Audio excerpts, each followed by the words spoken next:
m'appelle Marie Roca, je suis interne en pédiatrie. Je vais vous présenter ma thèse que je vais soutenir mercredi prochain sur l'atteinte cutanée de l'histiocytose langerhans chez l'enfant à travers une analyse sémiologique et une analyse comparative de l'atteinte cutanée d'histiocytose langerhans versus l'atteinte cutanée de diagnostic différentiel.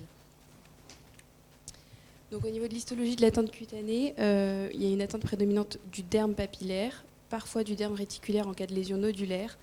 À une échelle focale, on retrouve un envahissement de l'épiderme avec un degré variable de spongiose et de parakératose et un infiltrat cellulaire mixte avec des histiocytes anormaux, des lymphocytes, des basophiles, des neutrophiles et des éosinophiles. Donc je vous ai mis un petit schéma là en bas à gauche. On voit bien que les histiocytes anormaux envahissent la jonction dermo-épidermique et remontent dans l'épiderme. Les histiocytes anormaux sont des cellules de taille moyenne avec un cytoplasme rose abondant et un noyau réniforme, souvent excentré en grains de café comme on voit sur la photo à droite. En immunohistochimie, ces cellules expriment des anticorps anti-CD1A, anti-CD207, languérine et la protéine S100 comme on a vu au cours des topos. Cependant, aucun des marqueurs ou aspects histologiques n'est spécifique de l'histiocytose langerhansienne.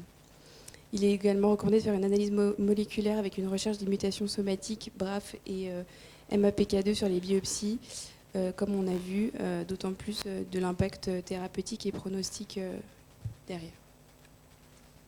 Donc l'atteinte cutanée, elle est très fréquente, elle est souvent révélatrice de la maladie chez les enfants. C'est la première manifestation dans 80% des cas. Elle est plus fréquente dans les formes d'histiocytose langerhansienne multisystémique avec une présentation qui est très hétérogène. Dans de multiples publications dans la littérature, elle est qualifiée de grande imitatrice et donc elle a un risque d'erreur diagnostique qui est majeur. Et il y a beaucoup de diagnostics différentiels existants. La forme auto-involutive ou maladie d'Hashimoto-Pritzker, c'est une variante bénigne où les lésions cutanées sont spontanément régressives et elle a lieu à la naissance ou pendant la période néonatale. Donc, les enjeux de cette étude, c'était que pour les dermatologues pédiatriques, a priori, le diagnostic est facilement posé sur la base de l'inspection des lésions, mais à l'opposé, il y a une difficulté pour les médecins de première ligne, à savoir les dermatologues adultes et les pédiatres, à reconnaître ce diagnostic au vu des diagnostics différentiels importants possibles, qui entraînent des retards diagnostiques et qui ont un impact sur le pronostic, notamment sur la mortalité, sur le développement de séquelles à long terme et sur le développement d'une forme multisystémique.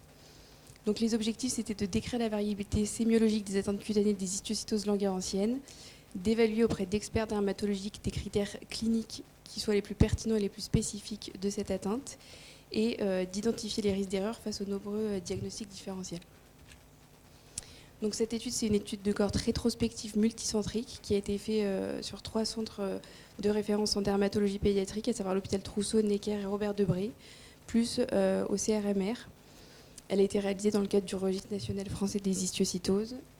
Les critères d'inclusion, c'était pour le groupe histiocytose langerhansienne, un âge compris entre 0 et 18 ans, avec une atteinte cutanée dont le diagnostic a été confirmé sur la biopsie. Et pour le groupe diagnostic différentiel, un âge aussi compris entre 0 et 18 ans, avec une atteinte cutanée d'un diagnostic autre qui a été posé par un dermatologue pédiatrique. Donc au total, on a eu 116 patients, 55 patients avec une histiocytose langerhansienne, avec 206 photos disponibles. Les diagnostics étaient faits entre 1995 à 2024 et 61 dossiers photos de diagnostic différentiel avec 12 cas de dermite irritative, 12 de psoriasis, 8 de dermite séborréique, 7 de candidose, 7 de gale, 5 de dermatite atopique, 3 de forme mixte dermatite atopique, dermite séborréique, 3 cas de teigne, 2 cas de syndrome pied-main-bouche et 2 cas d'eczéma. Donc les photos ont été soumises à des experts. L'expert numéro 1 a analysé 83 patients au total, 36 histios et 47 diagnostics différentiels. L'expert numéro 2, 50 histiocytoses langerhansiennes et 35 diagnostics différentiels. Et l'expert numéro 3, 50 histios et 40 diagnostics différentiels. Parmi les photos, il y en avait 27 qui étaient issues du CRMR de Trousseau, dont 23 dossiers n'étaient pas communs avec un expert. Et il nous manquait certaines données, notamment l'âge d'apparition des lésions, des données concernant le sexe et des données de suivi qui étaient manquantes chez 9 patients sur 55 du groupe histiocytose langerhansienne et 53 patients sur 61 dans le groupe diagnostic différentiel. Donc les données données cliniques ont été recueillies à partir des dossiers médicaux. Les photographies, elles ont été soumises à ce panel d'experts. Les clichés qui venaient de leur lieu de travail ont été exclus de leur évaluation. Les entretiens avec les experts, elles ont eu lieu selon leur disponibilité en semaine, dans le lieu de leur choix. Bien sûr, les photos étaient anonymisées et non identifiantes. Ils avaient un temps libre pour répondre aux questions et leurs commentaires oraux ont été enregistrés après leur accord. La relecture s'est faite durant la même période avec un délai d'entretien entre le premier et le troisième expert de 27 jours. Le temps de réponse variait entre 2 heures à 3 heures et demie. Chaque cas a été revu minimum par deux experts et certains cas par 3 experts pour 27 cas. Donc, l'analyse statistique a été faite avec le test exact de Fisher sur le logiciel Stata et la date de point pour le recueil des données, c'était le 13 novembre 2024. Donc, ce tableau représente les caractéristiques de la population étudiée. On voit que dans le groupe histiocytose langerhansienne, on a un sexe ratio qui est de 1,9, un âge médian des patients de 0,2 ans l'âge du début des lésions, un âge médian au moment de la prise de la photo de 0,5 ans, un nombre médian de photos par patient qui était de 3 et qui allait de 1 à 11, et une atteinte muqueuse qui a été retrouvée chez 14 patients, soit 25,4% des patients. Dans notre cohorte, 11 patients avaient une histiocytose langerhansienne mais non suivie dans le registre, dont 6 étaient qualifiés d'autorégressifs par les dermatologues, 44 étaient inclus dans le registre, donc 80%. 3 patients de notre cohorte sont décédés, c'était des formes multisystémiques avec une atteinte des organes à risque qui ont été prises en charge avant 2011, donc avant l'ère des thérapies ciblées. Je vous ai remis à côté les proportions d'atteintes hématologiques, foie, rate, etc. Et on peut voir que dans le tableau, on avait une extension de la maladie qui n'était pas la même au début du diagnostic versus au cours du suivi. Notamment les formes simples système étaient environ 35% des cas au début du diagnostic versus 15% au cours du suivi, et avec des formes multisystémiques qui passaient notamment pour les formes avec atteinte des organes à risque d'environ 40% à 55%. 27 patients avaient la mutation BRAF V600E, 2 patients avaient la délétion au niveau de l'exon 12 de BRAF et 2 patients avaient la mutation MAPK2.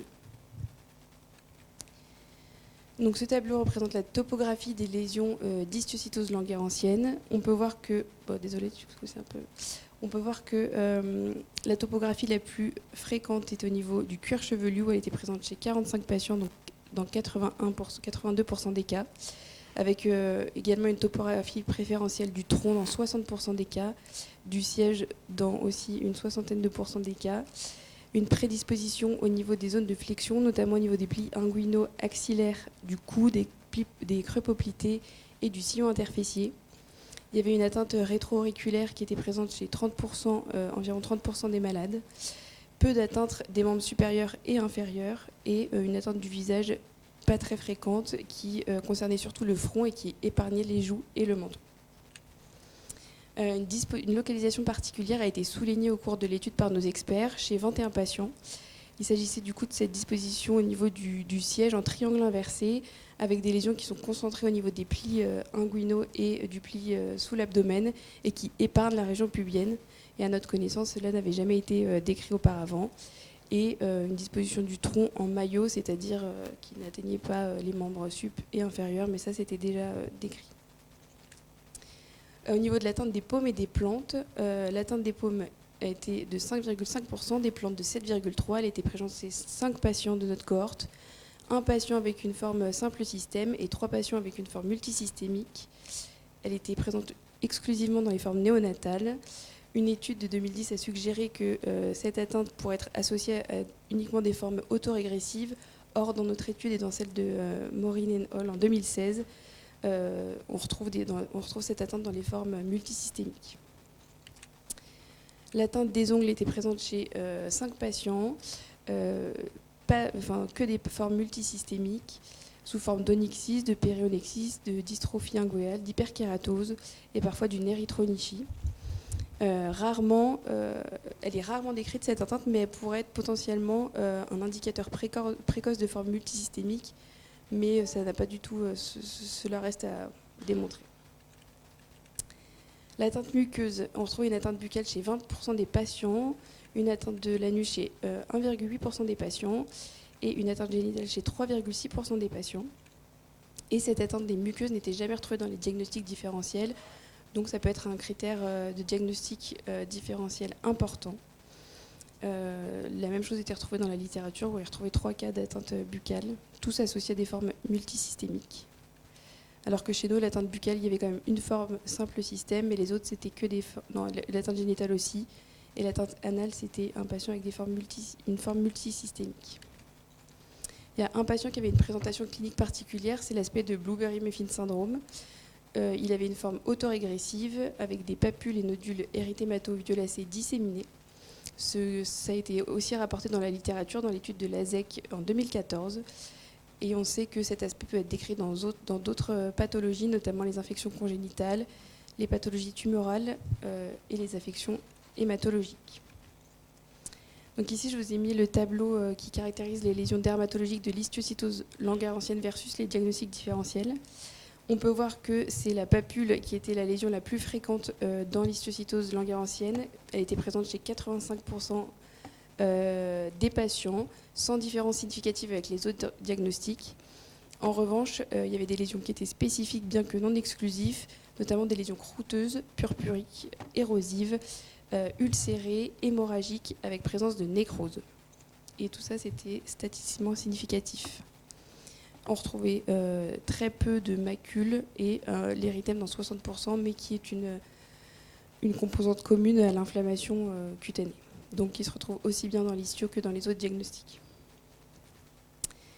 Un petit point sur l'histiocytose auto-involutive. Dans notre cohorte, elle concernait 13 patients. 7 étaient inclus dans le registre, 6 n'étaient pas inclus. Nous, on l'a décrit sous forme de papules érythémato-purpuriques croûteuses avec des zones érosives, ulcérées et parfois nécrotiques. Nous, on avait uniquement des lésions qui étaient multiples, pas de lésions solitaires. Mais notre étude ne s'est pas attachée à définir des éléments en faveur ou non d'une forme auto-involutive versus une forme multisystémique. Ça a été fait dans 2 études, notamment celle de Battistella de 2010, où ils ont évoqué certains critères, notamment des lésions papuleuses nodulaires, solitaires, avec une ulcération et une nécrose, une atteinte des extrémités qui était fréquente. En revanche, l'atteinte du périnée et intertrigineuse était significativement moins fréquente dans les formes que dans les formes multisystémiques. Cependant, aucun critère ne permet de certifier que ça va être une forme auto-involutive versus une forme multisystémique. Donc, cette figure représente les hypothèses diagnostiques formulées par nos experts. Dans les cas d'histiocytose langerhanienne, l'histiocytose a été évoquée en première position dans 115 cas sur 136, en deuxième dans 11 cas sur 136 et en troisième ou quatrième dans 2 cas. Mais cependant, dans 8 cas, le diagnostic d'histio n'a pas été évoqué du tout. Le diagnostic d'histio n'a jamais été évoqué dans les cas de candidose ni de dermatite atopique et très peu évoqué dans la dermite irritative, le psoriasis, les formes mixtes et la teigne. En revanche, il a été évoqué plusieurs fois en première position dans les cas de gale, de pied-main-bouche et d'eczéma. Eczéma isolé du cuir chevelu. Donc là, je vous ai mis les diagnostics qui ont été manqués. Je suis désolée, ça apparaît pas très bien, mais on voit que pour le patient 17 qui avait une forme multisystémique sans atteinte des organes à risque, on voit pas très bien, mais il avait une toute petite lésion croûteuse du cuir chevelu, donc pas facile. Donc forcément, c'est plutôt un prurigo ou un névus qui ont été évoqués. Le patient 69, il avait une atteinte anale isolée, donc c'était plutôt une anite bactérienne, un Crohn, un psoriasis ou une candidose qui ont été évoqués. Le patient 76, lui, il avait une atteinte du siège et du cuir chevelu qui ressemblait fortement à une dermite séborréique. Donc l'histio n'a pas été évoqué. Le patient 90, il avait surtout une atteinte inguéale. Du coup, c'est surtout un psoriasis ou une dermatophysie qui a été évoqué. Et le 81, pareil, c'était une dermite séborréite ou une dermatite atopique qui était évoquée. Ils avaient tous une forme multisystémique avec ou sans atteinte des organes à risque. Certains diagnostics ont été évoqués à tort comme une histiocytose langerhanienne, notamment la gale. Je vous ai mis chez les patients 60, 61 et 121. Je vous ai mis les photos sur le côté. L'histio a été évoqué en première position dans 4 cas sur 14. Le syndrome pied-main-bouche chez le patient 114 en bas à gauche en première position dans 2 cas sur 4 et l'eczéma isolé du cuir chevelu en première position dans 2 cas sur 2. L'indication de biopsie cutanée, quand l'istio était évoquée, elle était jugée nécessaire par les experts dans 92% des cas. Dans la grande majorité des diagnostics différentiels, elle n'était pas recommandée. Et dans les autres, elle a été recommandée uniquement dans les cas où l'istio a été évoquée. Et elle était surtout réalisée pour confirmer le diagnostic, pour aider à la démarche diagnostique en cas de prélèvement biologique négatif ou bien dans un deuxième temps selon l'évolution des lésions. On retrouve dans cette large cohorte une topographie préférentielle au niveau du cuir chevelu, du siège avec une atteinte des plis inguinaux, une atteinte prédominante au niveau des plis comme je vous ai décrit tout à l'heure, et une atteinte du tronc en maillot, et cette disposition particulière qui n'a jamais été décrite auparavant de triangle inversé. Les autres localisations étaient décrites, c'était similaire aux données de la littérature. On retrouve donc du coup ces lésions qui sont plus spécifiques, bien que non exclusives. Je vous les ai remis à droite, qui sont purpuriques, croûteuses, érosives, avec des ulcérations, nécrotité hémorragique. Cette étude est en accord avec une étude de 2016 où 50% de leurs patients avaient des lésions aussi papuleuses, croûteuses, hémorragiques et érosives avec présence de pétéchie. En revanche, dans une autre étude de 2019, c'était surtout des lésions qui avaient un aspect de dermite séborique qui étaient les plus fréquentes. Même pour les dermatologues pédiatriques qui sont experts, les manifestations cutanées peuvent être source de confusion. Le diagnostic il est difficile, d'autant plus du fait qu'il y a de moins en moins de dermatologues pédiatriques, avec de plus en plus de diagnostics faits sur des photos qui sont envoyées sans contexte clinique ou autre. Donc une force de notre étude, c'est qu'elle est comparative et qu'elle met en lumière des diagnostics différenciés avec lesquels on peut facilement se tromper. Donc, comme on l'a vu, une atteinte du siège et du cuir chevelu fait évoquer chez l'enfant une DS ou une DA, une atteinte des ongles, un psoriasis, une dermatophysie, une atteinte anale isolée, une anite bactérienne, et des diagnostics qui ressemblent beaucoup, comme la gale, le syndrome pied-main-bouche ou l'eczéma isolé du cuir chevelu. Donc il y a une importance du contexte et du suivi de l'évolution de ces lésions cutanées.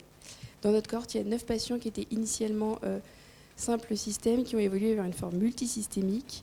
Chez ces patients, les lésions étaient très polymorphes, allant de lésions croûteuses qui étaient isolées jusqu'à une atteinte muqueuse avec atteinte des ongles, ou alors des lésions papuleuses érythémato-purpuriques des plis. Il est impossible de prédire l'évolution en se basant sur la morphologie cutanée des lésions, en tout cas ce qui a été retrouvé dans cette étude de 2001.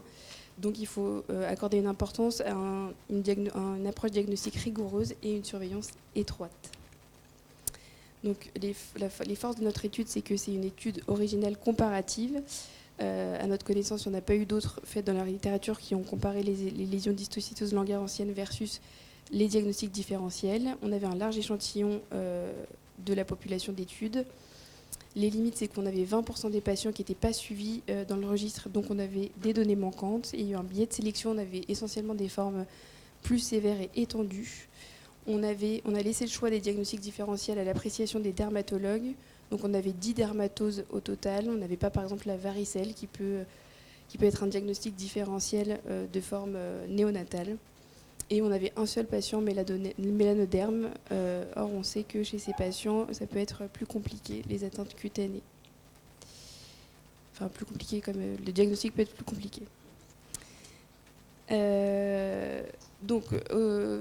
En conclusion, cette étude elle rassemble une base de photos qui permet d'identifier des critères spécifiques qui pourraient conduire à un diagnostic plus précoce et plus précis. Elle souligne le fait que les dermatologues pédiatriques experts, malgré leur expertise, ils peuvent quand même se tromper peu, mais ils peuvent quand même se tromper. Cette étude elle constitue un outil pédagogique de sensibilisation et de formation adapté aux dermatologues adultes et aux praticiens de première ligne comme des pédiatres. Et un des prolongements de ce travail, ce serait l'utilisation d'intelligence artificielle, mais on n'a pas trouvé de logiciel très performant et en plus on n'avait pas le consentement des familles, donc on n'a pas fait ça. Mais ça pourrait être une suite intéressante. Voilà, merci beaucoup.